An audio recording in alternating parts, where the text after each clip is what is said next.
बिस्मिल्लाहिर्रहमानिर्रहीम। अस्सलाम वालेकुम नाज़रीन, प्रोग्राम सिटी एट 10 में मैं हूं आपकी मेज़बान अना यूसुफ। उम्मीद आप ठीक ठाक होंगे। वीकेंड है, मौसम भी खुशगवार है। अपना वीकेंड अच्छे तरीके से प्लान कीजिए। शहर लाहौर एक बड़ा शहर है, बड़े मामलात हैं, बड़े मसाइल हैं। इन बड़े मसाइल को हल करने के लिए हम देख रहे हैं मरियम नवाज शरीफ साहिबा खासी एक्टिव नज़र आ रही हैं। अब नई CM साहिबा के लिए कौन कौन से चैलेंजेस हैं? अवाम का दिल जीतना, ख़ास तौर पर लाहौरियों का दिल जीतना मुश्किल है, नामुमकिन तो नहीं, लेकिन इसको आप मुमकिन कैसे बना सकते हैं, आज इस पर बात होगी। हमारे साथ हमारे सीनियर रिपोर्टर्स मौजूद है। तारुफ कराना चाहूँगी, आमिर रज़ा खान साहब और दुर्रे नायाब ने ज्वाइन किया। और मुझे हंसी इसलिए आ रही है, मैंने बात की दिल जीतने की, इधर तो पहले ही दिल जीते हुए लोग, हाँ दिल हारे हुए लोग बैठे हुए हैं आपसे। हाँ बाकी आप तो पहले दिल हारे हुए हैं। हाँ जी बिल्कुल दिल हारे हुए हैं, और हर जो अच्छा काम करे उसके लिए दिल अपने हाजिर है। ये आपने कवर कर लिया। आपने कहा बेगम देख रही होंगी, फरशे राह करते जी। आपने कहा है बेगम देख रही होंगी, मैं कवर कर लूं बात को। दिल दीदा फरशे राह करते, इस वक्त वाकई वो मतलब घर पे हो गया, हफ्ता है तो छुट्टी होती है। दिल दीदा फरशे राह है जी। हम उसके लिए जो इस मुल्क के लिए काम करे, सूबे के लिए काम करे, शहर के लिए काम करे।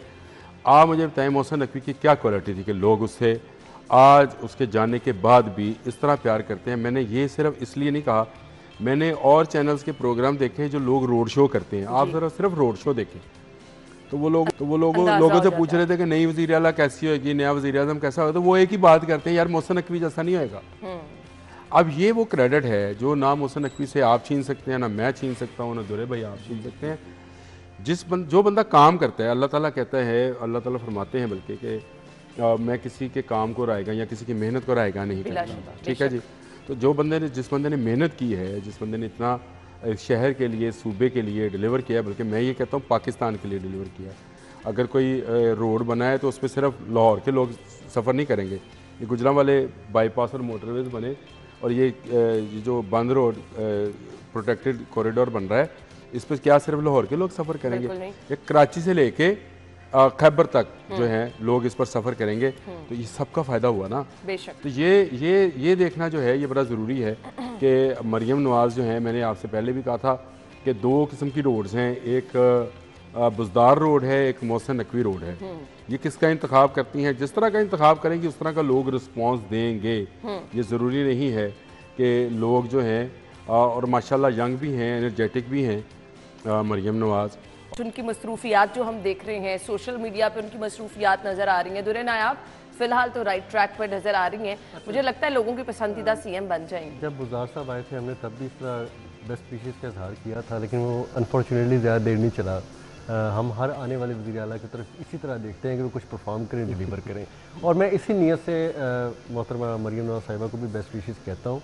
और जिस तरह से उन्होंने आगाज़ किया, अल्लाह करे कि उनके टेन्योर का अख्ताम भी इसी पेस और इसी एंथुसियाज्म के साथ हो, उनका जज्बा भी इसी तरह हो, और वो कुछ करने के मूड में है। लग नहीं है, ठीक है, बहुत सारी चीज़ें फिजिबल नहीं होती, बहुत सारी चीज़ें आप सोचते हैं, आप करना चाहते हैं, लेकिन वो वक्त के साथ ग्राउंड में फिजिबल नहीं होती। लेकिन इसमें आपकी नीयत है, किसी चीज़ का कसूर नहीं हो सकता।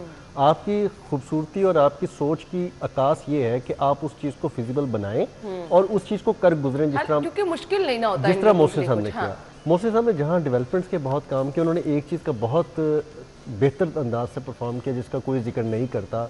वो ये था कि उन्होंने हर उस बंदे की इज्जत बहाल कराई और की जो कभी नहीं होती थी। मैं आपको टिप्स पे, मैं 6 महीने साथ रहा, मैं आपको टिप्स पे बता सकता हूँ किस ब्यूरोक्रेट, किस पुलिस अफसर को, किस किस बंदे को, CM हाउस के किस वेटर को, CM हाउस के किस गार्ड को, किस सिक्योरिटी गार्ड को, किस सहाफ़ी को, किस जर्नलिस्ट को उन्होंने इज्जत दे के बताया कि तुम एक इज्जतदार इंसान हो और ये तुम्हारी जिम्मेदारी है। और ये ऐसी बात नहीं है कि जी CM हाउस में कोई बंदा आ गया तो वो आसमान से उतर आया है।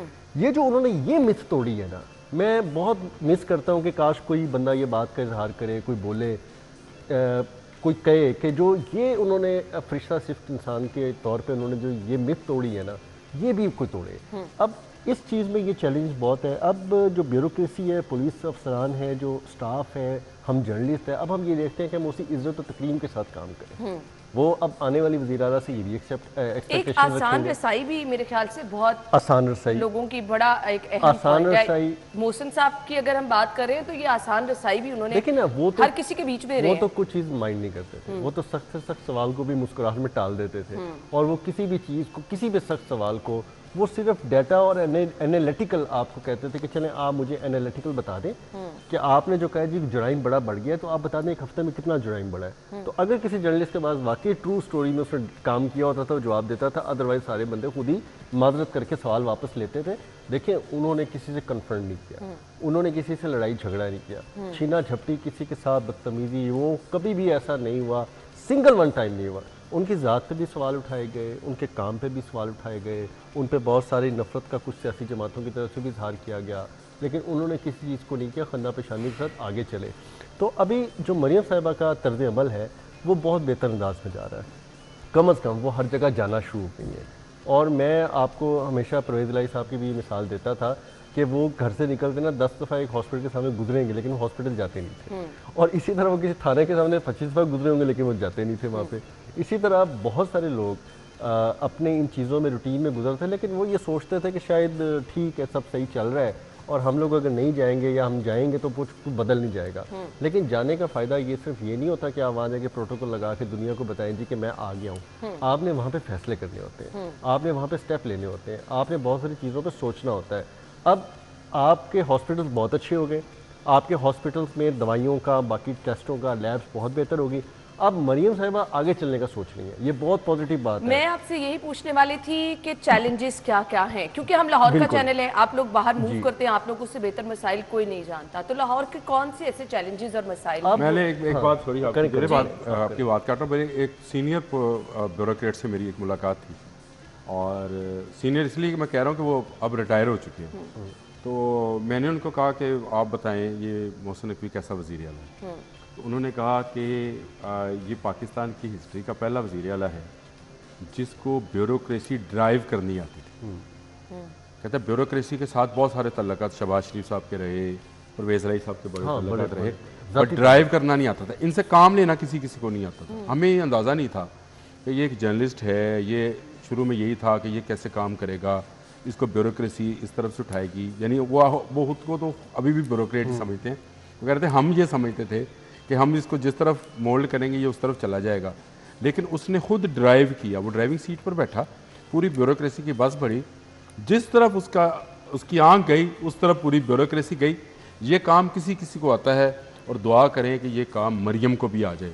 ये ब्यूरोक्रेसी को चलाना जो है, ये बड़ा, ब्यूरोक्रेसी में आपके तल्लुकात बहुत अच्छे बनाने सबको आते हैं। शहबाज शरीफ साहब को बहुत उनको पता था कि हाँ चीमा को कहाँ लगाना है, छोटा भाई कहते थे उनको, बहुत सारे लोगों को ब्यूरोक्रेट्स को इसी तरह बुलाते थे, मैंगल साहब को कहाँ लगाना है, उन सब उनको पता था। लेकिन जो ड्राइव करना आया वो मोहसिन नकवी को आया। आप देखें उसके दौर में आईजी, उसके दौर में चीफ सेक्रेटरी, उसके दौर में सेक्रेटरीज, तमाम सेक्रेटरीज, वो तो कहते थे उसके दौर में तमाम डीजीज, मैं इनके बगैर नहीं चल सकता, जिनकी जो एक आंख के इशारे पे बात को समझ रहे थे। और जिस तरह वो रिंग मास्टर शेर को, जिस तरह रिंग मास्टर शेर को जो है वो रिंग घुमाता है अपने, वो जो भी उसके हाथ में छिड़ी होती है, कोड़ा होता है, जो भी उसको बोलते हैं, अगर मरियम एक रिंग मास्टर की तरह काम करे तो पंजाब में बहुत सारा पैसा है। 600 अरब रुपया, अगर 600 अरब रुपया जो है कर्ज वापस हो सकता है, 900 अरब रुपया खजाने में छोड़ा जा सकता है, तो फिर वाई नॉट मरियम पंजाब में नहीं। अच्छा जी, अब मुझे आना है लाहौर के मसाइल की तरफ। कोर इश्यूज क्या है, मरियम साहिबा को किन किन कामों पे, चीज़ों पे गौर करना है, लाहौरियों के लिए कौन से ऐसे मसाइल हैं जो हल करने हैं। ब्रेक का कहा जा रहा है, ब्रेक से वापस आकर इस पर बात करेंगे, हमारे साथ ही रहिएगा।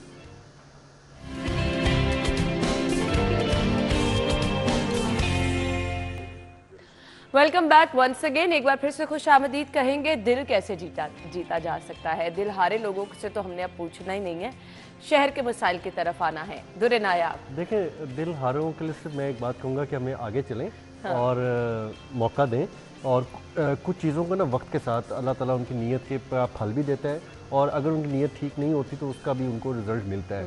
तो इसका वेट करना चाहिए। कुछ कुदरत के मामला हैं उसमें दखल नहीं देना चाहिए। आपने कुछ कुदरत के मामलों में दखल देके देखा है कि एक बंदे को वक्त से पहले उतार के आपने क्या मुल्क के साथ कर दिया, वो फिर देखें ना, उस तरह की चीज़ें भी आपके सामने आती हैं। आप एक बंदा जो आ गया उसको वक्त दें, देखें आगे क्या चलता है क्या नहीं करता। अब चीज़ों को आगे चलाना बड़ा ज़रूरी है। लाहौर शहर के अंदर बुनियादी तौर पे 3 मसले बहुत बड़े हैं। सबसे बड़ा मसला जो प्रैक्टिकली आपको, महंगाई तो एक बड़ा मसला है, वो तो बात की बात है, उस पर तो आपको बहुत सारी पॉलिसीज़ को करना है। लेकिन आप देखें तेजाब ज़रात सबसे बड़ा मसला है। आपके लाहौर शहर की पहले शाराएँ तंग हो गई, फुटपाथ ख़त्म हो गए, अब वो शाराएँ जो है ना वो स्क्वीज़ हो के अब बहुत ही बॉटलनेक्स बन गई। सही कहा है। आप गाड़ी नहीं चला सकते, आप गाड़ी चलाना तो चलो हम कहते थे ना हम गाड़ी चला, अब आप पैदल नहीं गुजर सकते। सही बात है। बहुत सारी जगहों पे पैदल चलना महाल हो गया। आप यकीन माने किसी एक शहर की मार्केट में जाना, मैं सोचती हूँ कि वहाँ गाड़ी लेके मैं जा भी सकती हूँ या नहीं जा सकती। और अगर आप कहीं उतर जाएं तो आपको 100 तरह ख्याल रखना ऐसे ही पड़ता है कि मैं यहाँ से गुजर भी सकती हूँ, नहीं गुजर सकती, धक्कम पेल होगी, लोग टकराएंगे, बहुत सारे मसाइल हैं, सड़क कब्जा किया है, सड़क मतलब सड़कों पे कब्जा करना सर शुरू आप कर दिया। टाउनशिप मार्केट चले जाए, मैं कहती हूँ गुजरना मुश्किल है वहाँ पे। अच्छा, ये एक खातून वज़ीर आला जो हैं उनको बड़ा इस पे बेलिहाज बद लिहाज कहने होना पड़ेगा और इस तजावज़ात के मसले पे उनको ज़ीरो टॉलरेंस होगी। ठीक है, उसमें तो लाहौरिया भी और आमिर भाई जैसे जो पक्के लाहौरी हैं वो भी सपोर्ट करेंगे। दूसरा मसला है साफ़ पानी का और वो ड्रेन वाटर का, कि आपको पानी एक तो साफ़ घरों में नहीं आ रहा, जो आ रहा है उसकी वजह से बेदों के आई मसाइल मस्ट अप्रिशिएट कि बहुत बड़ा जी क्या हो रहा है। और दूसरी बात है कि जब निकास होता है तो जगह जगह आपकी पुरानी सीवरेज लाइनें हो चुकी हैं, वो खड़ा हो जाता है। ये लॉन्ग टर्म प्रोजेक्ट्स है ना, वरना शायद ये निगरान हुकूमत इस पर भी कोई तवज्जो दे के आगे गुजर जाती। अब जो सबसे इम्पोर्टेंट आगे है ना वो है गैर कानूनी तामीरात ठीक और डेवलपमेंट पे फोकस आपने कैसे करना है, उस पर भी आपकी ज़ीरो टॉलरेंस होनी चाहिए। ये बहुत मामला लाहौर शहर का अंदरून तो सिर्फ इसी एक पॉइंट पे बर्बाद हो गया। वहाँ पे इतनी गैर कानूनी तामीरात हैं कि आप अंदाज़ा ही नहीं कर सकते कि लोग छोड़ के जाने पे मजबूर हो गए वहाँ से निकल गए। और जब आपको कोई इलाका बर्बाद होता है ना लाहौर का कोई भी, इन्हीं 3-4 पॉइंट्स पे होता है। साफ़ पानी वहाँ नहीं है, ड्रेनेज नहीं हो रही, वहाँ पे तजावज़ात बहुत ज़्यादा है, गैर कानूनी तामीरात हो गई हैं, रहने के काबिल नहीं रहा। बिल्कुल सही कहा। और तरह तरह के लोग आके वहाँ पे तरह तरह के आबाद हो गए आबादकारी के हिसाब से।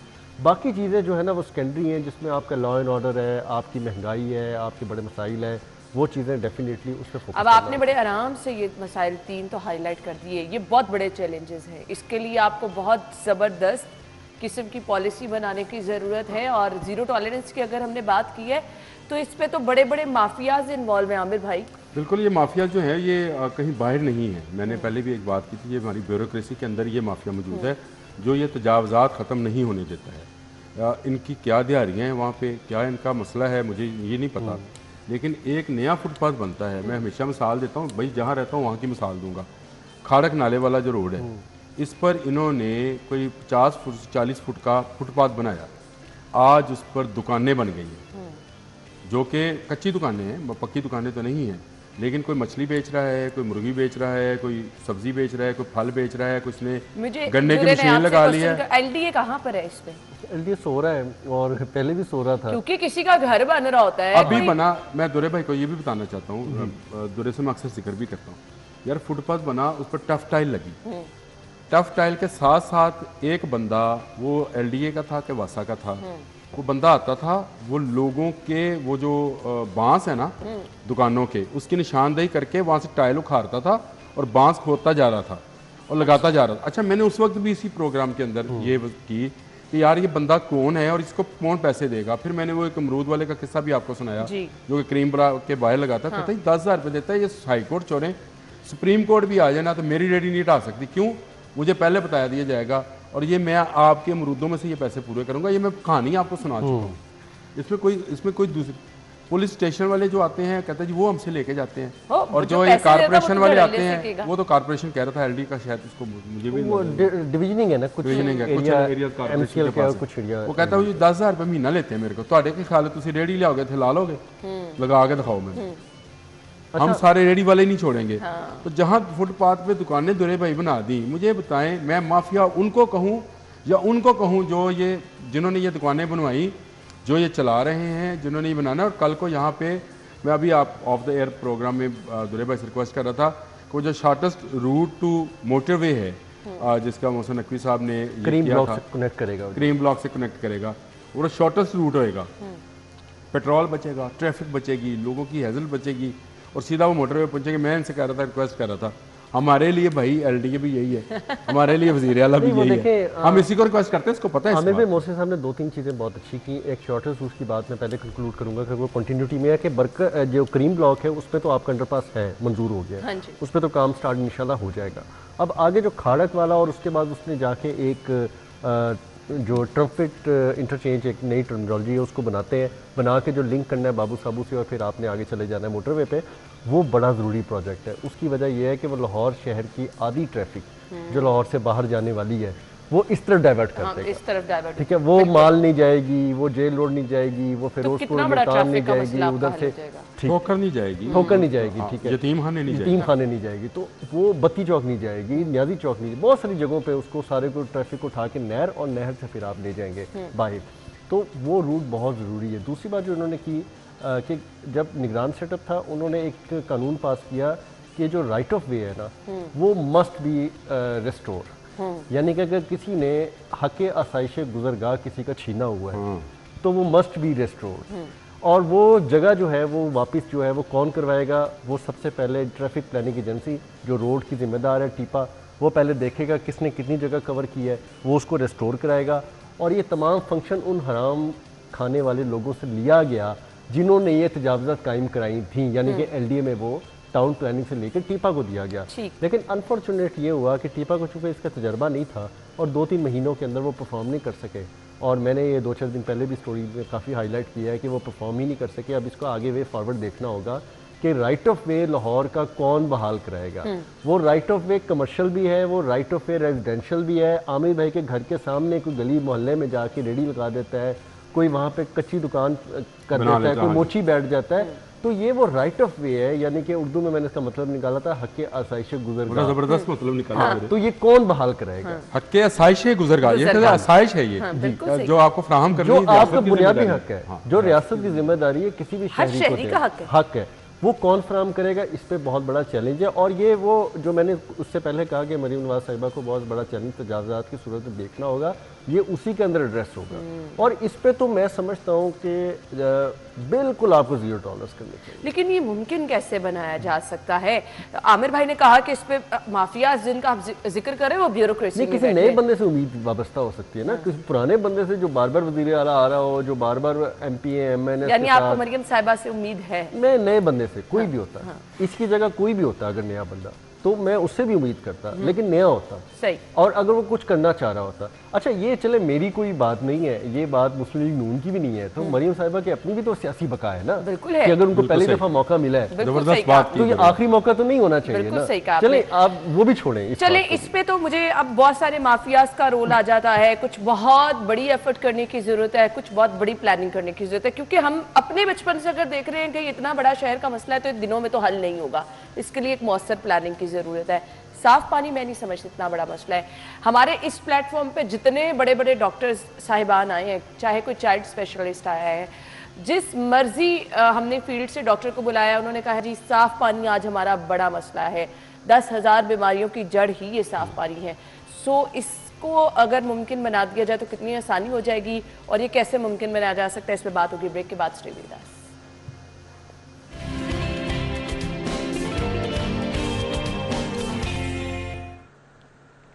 Welcome back once again. So एक चैलेंज तो हमने बता दिया, हमारे इस प्लेटफॉर्म से हम रिक्वेस्ट भी करेंगे CM साहिबा से कि प्लीज़ इस पे काम कीजिए। बहुत सारे ताजिर परेशान हैं, बहुत सारे लोग परेशान हैं, बहुत सारे शहरी परेशान हैं जो जाते हैं जी शॉपिंग की गर्ज से बाज़ारों में बहुत सारी मुश्किलात होती हैं। अब आ जाए साफ़ पानी। आमिर भाई, क्या बहुत बड़ा चैलेंज है ये भी नामुमकिनात में, क्योंकि मैं तजावुज़ात को नामुमकिनात कहती हूँ, आप भी वो कहते हैं। मैं आपको एक बात बताऊँ, दुरे भाई पता नहीं मेरे साथ इस पर एग्री करते हैं या नहीं करते हैं, ये पानी गंदा भी हमने किया है, ये पानी कोई बाहर से गंदा नहीं होने आया, ये हमारा पानी था जिसकी जड़ हमने मारी, इसलिए कि हमने बारिश का पानी ज़मीन के अंदर जाने ही नहीं दिया। बिल्कुल सही कहा। हमने क्या किया, बारिश के पानी को गंदे नालों के ज़रिए और दरिया में फेंका, दरिया से पानी आगे चला गया। होता ये था कि जो सोसाइटीज़ बनती थी उनके लिए लाजम था कि वो डूंगी ग्राउंड्स बनाए। मैं हमेशा इस पे बात करता हूँ, बारिशें होती थी, आप अभी भी चले जाएं इकबाल टाउन में मेरा ख्याल 3 या 4 डूंगी ग्राउंड्स हैं, समनाबाद में डूंगी ग्राउंड, टाउनशिप में डूंगी ग्राउंड।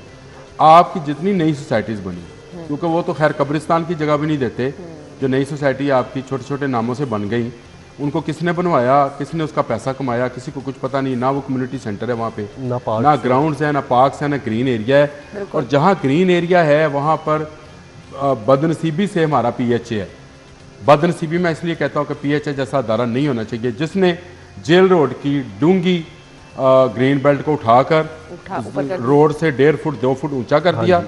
अब हम उसको पानी दे रहे हैं जिसने हमें पानी देना था। सही कह रहे हैं आप मुझे बताएं, दुरे भाई को ये बात पता है, आपने क्रीम ब्लॉक वाला रोड बनाया, शहबाज शरीफ के दौर में बना था, उसमें डूंगा रखा था उसमें। आप सबसे ज़्यादा रोड देखें, बिल्कुल ऐसे ही। उसमें ग्रीन बेल्ट तो आपके पानी की नीचे जो पानी है उसमें मजीद पानी शामिल करती है ताकि गंदा पानी ऊपर रहेगा, नीचे नया जाएगा, आप बोरिंग करेंगे आपको पानी भी मिल जाएगा और साफ पानी भी मिलेगा। ये साफ पानी का मसला जो है ये कोई गवर्नमेंट इस तरह हल नहीं कर सकती जिस तरह से हम लोग कहते हैं कि ये गवर्नमेंट हल कर सकती है। ये हम हल कर सकते हैं। हमने ग्रीन एरियाज को ख़त्म कर दिया, हमने कब्जे कर लिए। आप मुझे बताएं, अच्छा अब आपकी बात रोड के साथ साथ करती है, आप कह रहे हैं सब हमने किया, तो फिर गवर्नमेंट का काम क्या होता है करना? देखिए गवर्नमेंट का काम, चीजों को ठीक करना फिर गवर्नमेंट की जिम्मेदारी होती है ना। गवर्नमेंट का काम जो है वो आपको साफ पानी प्रोवाइड करना है, लेकिन अगर साफ पानी को मैं ही घर पे रहता हूँ और मैं उसकी लाइन्स ही चेंज नहीं करने देता, किसी को करवाने नहीं देता, करता नहीं हूँ, जो सोसाइटी प्राइवेट मालकान के पास है वो करते ही नहीं है ये काम, तो मुझे बताएं वो अंग्रेज दौर की पाइपलाइंस बिछी हैं।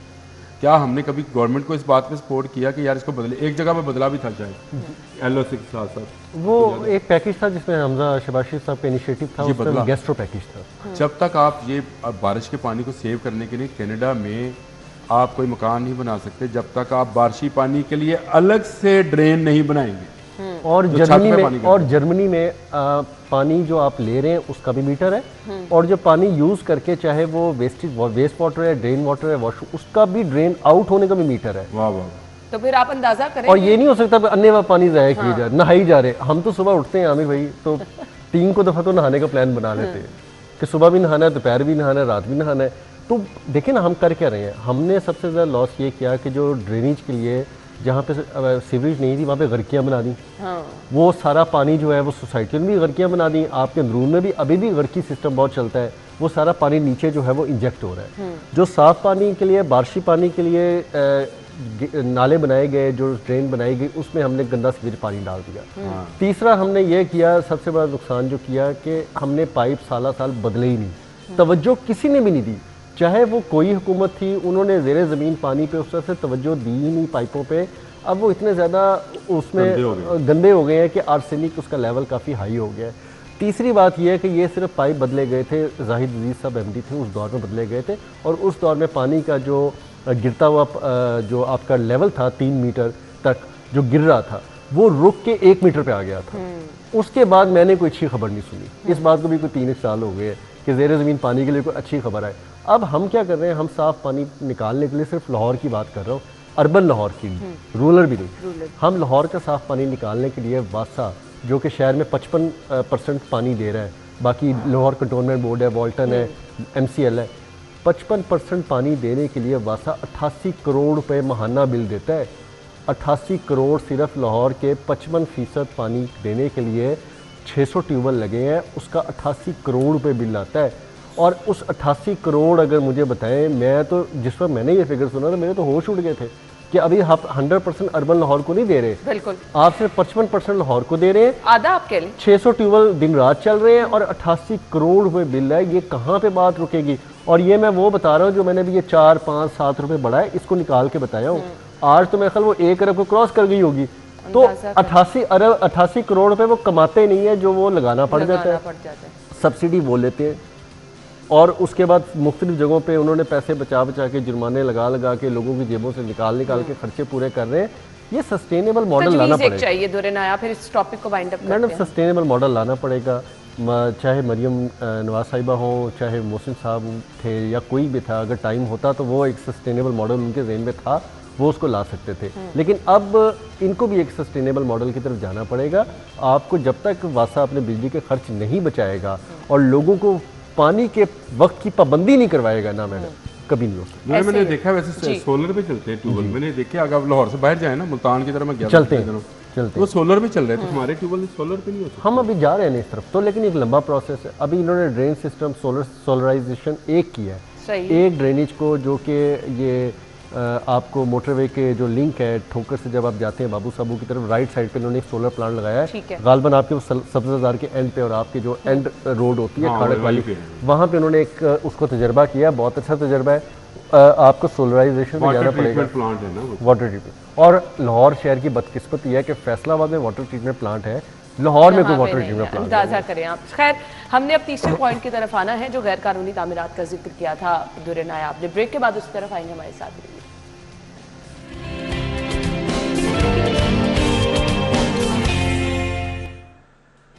एक बार फिर से खुश आमदीद कहेंगे। तीसरे पॉइंट की तरफ आते हैं। बहुत बड़ा मसला है लेकिन बहुत आराम से हो रहा है। आमिर भाई, फिर मैं दुर्रे नायाब पे आऊंगी। देखिए, ये तजावज़ात का मसला यही है। तजावज़ात आप सिर्फ, मैं उनको नहीं कहता जो दुकानें बना रहे हैं, जो मकान भी बन रहे हैं वो भी तजावज़ कर रहे हैं, जो तामीरात हो रही हैं। मैं ये कहता हूँ कि ये महकमे कहाँ सोए होते हैं जब बहुत बड़े पैमाने में। मैं घर बना रहा था ना, दुरे को याद है ये बात। मेरे घर पे आ गए थे 2 बंदे। मैंने दुरे भाई को फ़ोन किया, मैंने कहा यार दुरे ਬੰਦੇ ਆ ਗਏ 2। ਸਰ ਹਮ ਘਰ ਬਣਾ ਰਹੇ थे, ਉਹ ਕਹਿ ਰਹੇ ਜੀ ਤੁਹਾਡਾ ਪੋਰਟਲ ਤੇ ਸ਼ਿਕਾਇਤ ਹੋਈ ਹੈ ਔਰ ਤੁਸੀਂ ਉਹ ਪਿੱਛੇ ਪਤਾ ਨਹੀਂ ਵਾਸ਼ਰੂਮ ਬਣਾ ਰਹੇ ਹੋ, उन तुसी ऐसी गिराना। अच्छा, पीछे वॉशरूम का भी पता चल गया। अच्छा, उनको वो पता चल गया, वो सैटेलाइट से कनेक्शन होते हैं। और इस लाहौर शहर के अंदर 20 नजायज सोसाइटीज बन गई जिनको बाद में आपने लीगल किया। एक लंबा अरसा सुबह सुबह दुर्रे ने आप बता रहे होते थे गैर कानूनी तामीरात के खिलाफ फलां जगह ऑपरेशन। अच्छा, आज भी वो कमिश्नर साहब लगे होते हैं लेकिन वो पता नहीं कौन सी सोसाइटीज में करते हैं, हमें तो अपनी कभी सोसाइटी में नजर नहीं आता। अब तो बहुत थोड़ा हो गया, अब कम हो गया। मैं पहले वाली बात कर रही हूं, पहले पुरानी दौर एक होता था। नहीं, उसमें कर रहे थे ऑपरेशन। अब पता नहीं कहाँ करते हैं, मुझे अब नहीं ऐसी कोई खबरें। एक वीडियो भेजते हैं रोज, वो पता नहीं दूर दराज शिकायत हो गई, बस वो कर दिया। अब ये शिकायत मैं अभी नोट करवा देता हूँ दुर्रे भाई, आपको भी करवाता हूँ। हमारी जो सोसाइटी है, हमारी सोसाइटी, उसमें नजायज दुकानें बनी जा रही है। अब वो नहीं है उसके नक्शे के अंदर। इसका मैकेनिज्म कोई नहीं है, उसके नक्शे के अंदर नहीं है। वो कमर्शियल किए जा रहे हैं रेजिडेंशियल इलाके को, कोऑपरेटिव सोसाइटी है। ये मुझे यही नहीं समझ आती है आमिर भाई, इसका ना एक बड़ा ही एक हिटलर फार्मूला है, रूथलेस होने वाला हिटलर फार्मूला कि आपको एलडीए के अफसरान का बिल्कुल आपको पहले उनके ना एसेट चेक करने चाहिए। ठीक है, आपको देखना चाहिए कि इदारा गरीब और अफसरान अमीर कैसे हुए। ठीक है, आपको एक एक अफसर की लाइफस्टाइल से डायरेक्ट एक जबरदस्त मैं तो कहता हूँ हिटलर फार्मूला है ना। आप, मैं अगर आज तक किराए पे रहता हूँ या आमिर भाई ने भाभी हमारी का जेवर बेच दिया और घर बना लिया, तो चले हम तो दिल में कई जगह रिग्रेट करते हैं ना कि यार हमने क्या किया क्या नहीं किया। आप इन लोगों की शाहाना लाइफस्टाइल देख लें, आप इन लोगों के महंगे तरीन 2-2 कनाल के घर देख लें, आप फार्म हाउसेज, इनकी गाड़ियाँ करोड़ों रुपए की देख लें। ये एलडीए के मामूली अफसरान थे, यकीन करें ये मेरे सामने कोई रिक्शे पे आया था, कोई वैगन पे आया था, कोई दूसरे शहरों से आया था, सॉरी। और ये उस वक्त उमर रसूल साहब डीजीएलडी होते थे, उन्होंने ये 60 अफसरान को भर्ती करके इस शहर पे अजाब एक खड़ा कर दिया। उनका ये ख्याल था कि नया खून हम शामिल कर देंगे, लेकिन उनको ये नहीं पता था कि ये वो तुफैलिया किस्म के खुलिये हैं खून के, जो पूरे खून को गंदा करने की सलाहियत रखते हैं। अब हुआ क्या कि आपके इलीगल कंस्ट्रक्शन को इतना फ़रोग दे दिया। मैं सिर्फ नाक तले अंधेरे वाली बात करता हूँ, चिराग तले अंधेरे वाली बात जो है कि एलडीए के सामने जो रोड है, आप उसी का अंदाजा करें, 3 कैफे होते थे, 3 कैफे। अब वहाँ पे 3500 किस्म की कंस्ट्रक्शन हो गई है, इतने कैफे जिसकी गुंजाइश ही नहीं है। आप रेजिडेंशियल प्लॉट पे एक मामूली सा शेड लगा के 10 सोफे लगा के चाय कवाली बना के आप किस तरह एक, और ये एलडी एवेन्यू 1 तक चले जाएं, आप एलडी एवेन्यू 1 तक चले जाएं तो आपको ये कंस्ट्रक्शन आप चले जाएं, आप सिर्फ इसी रोड का ऑडिट कर लें, आपको पता लग जाएगा कि इन्होंने कहाँ से पैसा कमाया, अफसरान ने कहाँ तक पैसा खिलाया। और इनके पास एक फार्मूला होता है, आप हाईलाइट कर लें, अगले दिन आपको दिखा देंगे वो सर हम तो करना चाहते थे लेकिन वो कैफे वाले स्टे ले आए। स्टे भी खुद मैनेज करते हैं, रास्ता भी उनको दिखाते हैं। अब आपने वाज़ेह तौर पे चीजें बता दी हैं, अब सीएम साहिबा के लिए तजवीज़ है, आमिर भाई मुमकिन बना सकती हैं, ये नामुमकिन तो नहीं है। देखें, वो जहाँ इरादा हो वहाँ रास्ता निकल आता है, मैं ये समझता हूँ। और ये इनको रास्ता निकालना पड़ेगा। और दुर्रे ने बड़ी खूबसूरत बात वो आपकी सेकंड ब्रेक में की थी कि अगर ये अपनी सियासत बचाना चाहते हैं, ये अगर अपने बाप की लेगेसी को बचाना चाहते हैं, अपने चाचू की लेगेसी को बचाना चाहते हैं, तो इसको मोहसिन नकवी साहब के ट्रैक पे चलना होगा। मरियम बीबी में पोटेंशियल है, मैंने आपसे कहा, यंग हैं, एनर्जेटिक हैं, बहुत काम करना चाहती हैं, तो इनको निकलना पड़ेगा। इनको निकल कर सिर्फ अफसरान की खुशामद के पीछे नहीं रहना पड़ेगा, खुद जाकर विज़िट करना पड़ेगा, देखना पड़ेगा। इनको पता होना चाहिए कि जो स्ट्रेचर और जो व्हील चेयर जो है मोहसिन नकवी साहब खरीद कर दे गए थे, वही इनको दिखाकर कहा गया कि आपने रात को कहा था, सुबह देखें पड़े हुए स्ट्रेचर पे। ये तो ये नहीं होना चाहिए। देखिए ना, ब्यूरोक्रेसी क्या करवा रही है, इतनी समझ तो आनी चाहिए। सही कह रहे हैं, सही कह रहे हैं, ये इनको समझना पड़ेगा। खैर, ये शहर के वो मसाइल हैं जो हल तलब हैं, जो फौरी हल होने चाहिए। उसके लिए रास्ता क्या है वो भी हमने डिस्कस कर लिया। मुमकिन ये चीज़ें बनाना अब मेरे ख्याल से सीएम साहिबा की जिम्मेदारी है। बाकी अगर ये चीज़ें टाइमली ना देखी गई तो शहर के बहुत बुरे हालात हैं, मज़ीद बुरे हो जाएंगे। लाहौर ये सफ़र कर रहे हैं, मज़ीद करना पड़ेगा। तो मच बहुत बहुत शुक्रिया आप लोग के वक्त के लिए। नाज़रीन, हम हेडलाइंस के बाद आएंगे।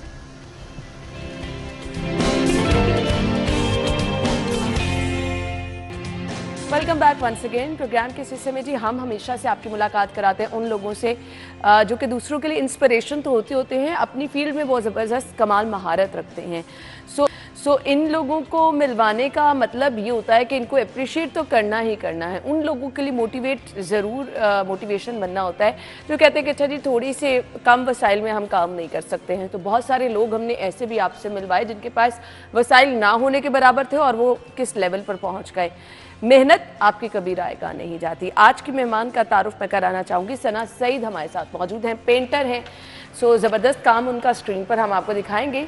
सो वो इस फील्ड में कैसे आईं और कैसे उन्होंने इस फील्ड में अपना नाम बनाया, अपना काम कैसे मनवाया, ये जानेंगे हम सना से। अस्सलाम वालेकुम। वालेकुम अस्सलाम। थैंक यू सो मच, बहुत बहुत शुक्रिया। सना, कब ये फील्ड ज्वाइन की? प्रोफेशनली तो 2010 से, लेकिन बचपन से रंगों और किताबों के बीच में पली बड़ी हूँ। बहुत मुश्किल चीज़ है। मतलब मैं कहती हूँ अल्लाह ताला ने हर बंदे में कुछ सलाहियत तो रखी ही रखी है, लेकिन आपके हाथों में कुछ स्पेशल सलाहियत होती है। सो इसमें निखार कैसे लेकर आती रहीं? कब पता चला कि आप बहुत ज़बरदस्त पेंटिंग कर सकती हैं? नहीं, ज़बरदस्त पेंटिंग का तो मैं नहीं कह सकती, वो तो लोग बताते हैं या व्यूअर्स बताते हैं। But there is a certain consistency कि आपने रोज़ उठ के अपने स्टूडियो में जाके पेंट करना है। आपके पास ये ऑप्शन नहीं है कि आप कंबल में बैठ के रो सकते हो। तो एनवायरनमेंट वो वाला बनाना बहुत ज़रूरी है। एनवायरनमेंट अपने आप को धक्का देना ज़रूरी है। अपने आप को, क्योंकि आपके अंदर कोई आवाज़ है जो कॉन्स्टेंटली आपको उठा रही है। पेंटर हमेशा किसी ना किसी वजह से पेंट करता है। हमेशा उसे कोई ना कोई प्रॉब्लम, कोई ना कोई तकलीफ होती है जो उसको उठाती है अपनी जगह से कि आकर ये एक्सप्रेस करो। आर्ट में भी बहुत सारी चीज़ें आपके सामने हैं, बहुत सारी फील्ड हैं। आपने कौन सी सिलेक्ट की? कौन सा आपका बेस्ट पार्ट है? आर्ट में बेशक बहुत ज़्यादा फील्ड्स हैं, लेकिन मेरा हमेशा रुझान रहा पेंटिंग की तरफ। तो विजुअल आर्ट्स में मेरी डिग्रीज़ हैं और विजुअल आर्ट्स में बहुत कुछ इंक्लूड होता है। उसमें आप स्कल्पचर भी ले जाते हो, उसमें आप मिनिएचर पेंटिंग भी आती है, लेकिन जो कैनवस पे पेंटिंग है वो मेरा पसंदीदा जो मटेरियल है वो है। एक पेंटिंग कितनी देर में मुकम्मल कर लेती हैं और क्या हर तरह का चैलेंज एक्सेप्ट कर लेती हैं? चैलेंज ये है कि आपने खुद को देना है। एक पेंटिंग ज़रूरी नहीं है कि वो बड़ी हो तो वो ज़्यादा देर लगाएगी। कभी कभी बहुत छोटी पेंटिंग, कोई विजुअल आपके दिमाग और दिल में घुस जाता है। इंटरेस्ट पे डिपेंड करता है बहुत ज़्यादा। कभी कभी बहुत छोटी, जैसे मैं आपको बताऊँ, एक आँख है, मैं उसको रोज़ बनाऊँगी, हफ्ता लग जाएगा, महीना लग जाएगा, 1.5 महीना लग जाएगा, वो आँख मेरे से बात नहीं कर रही है। जब तक नहीं बात करेगी तब तक मैं उसकी जान नहीं छोड़ूंगी। तो इट डिपेंड्स कि क्या। वाह, बड़ी ज़बरदस्त बात की है। सो ये बातें करने वाली जो आपने टर्म बताई, कैसे बातें होती हैं और कौन सी चीज़ आपको लगता है कि अब ये तैयार है और अब मैं इससे खुल के बातें कर सकती हूँ? आर्टिस्ट थोड़े से दिमागी तौर पे मुझे लगता है सोसाइटी में अगर हम उसको कंपेयर करें तो थोड़े से खिसके होते हैं, हल्के से। उनको तन्हाई में बातें करने की आदत होती है, हमें हजूम की तरफ जाने की आदत नहीं होती। हमें पेंटिंग आपको तन्हाई की तरफ लेकर आती है। तो जब मैं अपने स्टूडियो में खड़ी होती हूँ, मेरे दीवारों पे जगह जगह पेंटिंग्स लगी हैं, विजुअल्स लगे हुए हैं, मुझे लगता है कि वो सारे मुझे बता रहे होते हैं कि तुम यहाँ गलती कर रही हो, यहाँ हम पर ध्यान नहीं दे रही, या यहाँ तुमने हमें प्रॉपर तरीके से बाहर नहीं निकाला। तो this is something which is very isolation in a beautiful way. So आप आइसोलेशन में बेहतर काम करती हैं कि हजूम में भी काम कर सकती हैं? हजूम में नहीं कर सकती। मुझे लगता है एक अच्छा लिखने वाला, एक अच्छा तहरीर करने वाला, एक अच्छा पेंट करने वाला, उसको आइसोलेशन की सख्त ज़रूरत है। हजूम में जाके आप काम दिखाओ, उसके बाद वापस आओ, अपनी ज़िंदगी में बैठो और तन्हाई में काम प्रोड्यूस करो। अगर आपके अंदर सलाहियत है तो आर्ट की एजुकेशन निखार कैसे लेकर आती है? आर्ट की एजुकेशन आपको हम्बल कर देती है। अच्छा। वो आपको डाउन टू अर्थ कर देती है, क्योंकि आर्ट का प्रोसेस आपको इतना तोड़ता है। आप यकीन करिए, अगर मैं आपको अभी एक कैनवस और एक कुछ पेंट दे दूँ और मैं आपसे कहूँ कि आप अपना आप बाहर निकालें, आप सबसे पहले अपने आप से सवाल करेंगे कि मैं हूँ क्या, कौन सा रंग मेरे किस इमोशन को ज़्यादा बेहतर तरीके से एक्सप्रेस करता है। वो चीज़ आपको इतना हिला के रख देगी कि आपको लोगों को अपनी सच्चाई नहीं पता होती है, पर आर्टिस्ट को रोज़ अपनी सच्चाई को फेस करना पड़ता है। तो वो आपको ना अंदर ही अंदर आपका गरूर ख़त्म करते हैं और आपको बहुत डाउन टू अर्थ कर देते हैं, बहुत नीचे ले आते हैं। So I think it is very important कि अगर आपने अपने आप को जानना है तो आप आर्ट का सहारा लें। सना, कुछ डिफरेंट करना हर कोई कहता है कि जी अब कुछ चाहिए तो कुछ डिफरेंट चाहिए। आपके पास ऑप्शंस बड़ी आगे ना, सोशल मीडिया पे आज आप जाएं तो आपके पास बेतहाशा पेंटिंग्स होती हैं। सो आपका कस्टमर भी डिमांड करता है कि समथिंग डिफरेंट। सो ये डिफरेंट है क्योंकि हम ज़्यादा लोगों को देखते कॉपी पेस्ट किया काम, गले से उतारा और वो गए।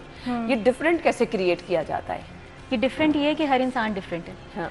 डिज़ाइनर या फिर कमर्शियल आर्टिस्ट मेरे ख्याल से लोगों के हिसाब से काम करेगा, लेकिन जो अपने लिए काम करने वाला पेंटर है वो जब अपने लिए काम करेगा तो जाहिर सी बात है काम डिफरेंट निकलेगा, क्योंकि मेरे जैसा कोई नहीं होगा, आपके जैसा कोई नहीं है। तो जब आप अपने हिसाब से अपने अंदर से आवाज़ सुन के काम करेंगी वो ऑटोमेटिकली डिफरेंट निकलेगा। काम बहुत आपका ज़बरदस्त है।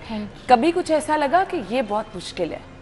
रोज़ लगता है, रोज़ लगता है कि क्यों नहीं मैं वो काम करती जिससे लोग खुश हो जाएं, क्यों नहीं मैं वो काम करती जो ज़माने को बहुत पसंद है। लोग मुझे कहते हैं तुम्हारी पेंटिंग्स बड़ी उदास हैं, लोग मुझे कहते हैं तुम्हारी पेंटिंग्स को डाइजेस्ट करना मुश्किल है, थोड़ी कलर पैलेट डल है। आपने बड़े प्यार से पेंटिंग बनाई हो और वो किसी को समझ ना आ रही हो, आपको एक्सप्लेन करना पड़े, कैसा लगता है? गुस्सा तो नहीं आता? नहीं नहीं नहीं नहीं, कुछ नहीं होता। हर शेर हर पेंटिंग हर किसी के लिए नहीं होती। पूरे मजमे में एक इंसान को समझ आ जाए बड़ी बात है। बस इतना बड़ा प्रेशर नहीं लेती मैं अपने ऊपर कि 100 लोगों को मेरा काम समझ आए, कुछ नहीं होता। कभी अपना पोर्ट्रेट बनाया? नहीं, खुद का नहीं बना पाती, लोगों के पोर्ट्रेट्स में अपना पोर्ट्रेट ढूंढती हूँ। मुझे लोग कहते हैं कि जब मैं पोर्ट्रेट बनाती हूँ तो आंखें किसी तरह से मेरे अपनी आंखों के साथ रिजेंबल करती हैं। अच्छा, ये भी एक चीज़ है, हम जब स्टूडेंट्स को सिखाते हैं ना, हम कहते हैं कि आप जब भी पोर्ट्रेट बनाएंगे किसी का, आप अपने कुछ फीचर्स या अपनी पर्सनालिटी का कोई पार्ट उसमें डाल रहे होते हैं। हाँ, बिल्कुल ऐसे ही है।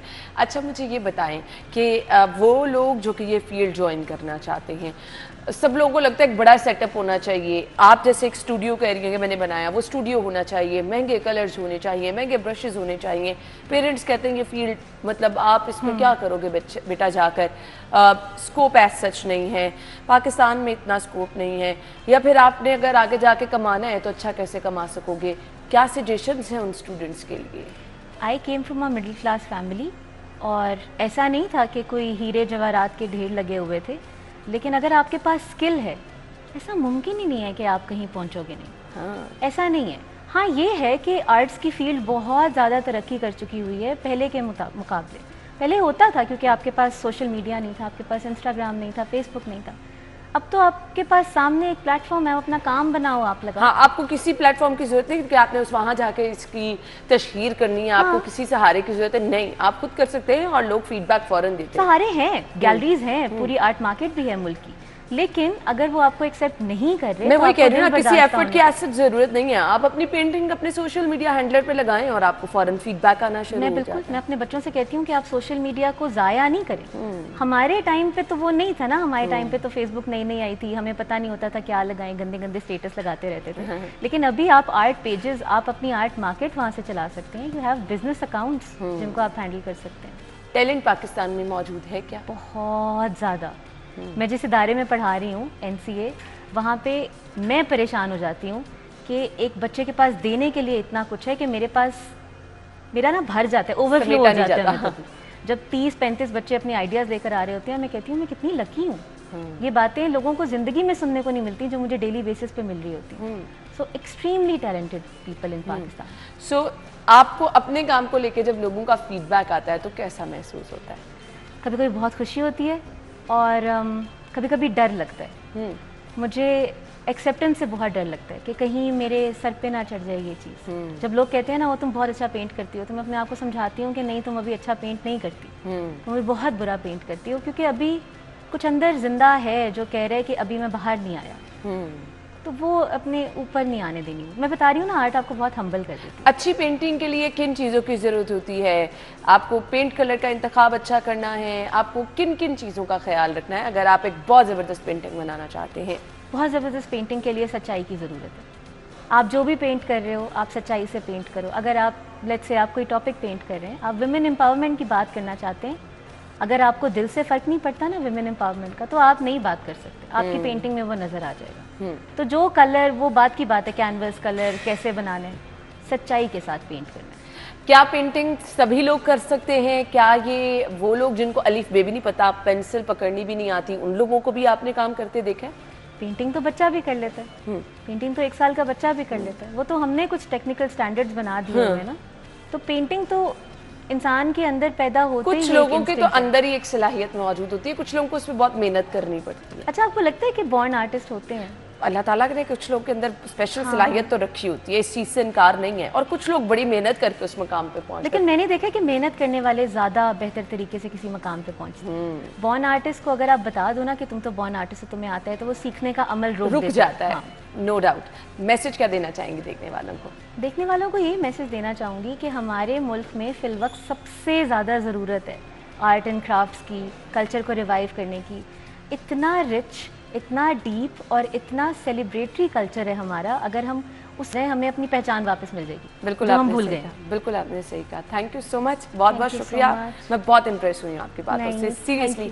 हमें वाकई ही, हम ना सिर्फ आर्ट बल्कि किसी भी फील्ड में काम कर रहे हैं ना, अपने आप पे ट्रस्ट करने की बहुत ज़रूरत है, मेहनत की बहुत ज़रूरत है। फिर मैं कहती हूँ आप नाकाम कहीं पे भी नहीं हो सकते। थैंक यू सो मच, बहुत बहुत शुक्रिया। नाज़रीन, हमें इजाज़त दीजिए, आप अपना ख्याल रखिएगा। हमारी और आपकी मुलाकात अब मंडे को होगी। अल्लाह हाफिज़।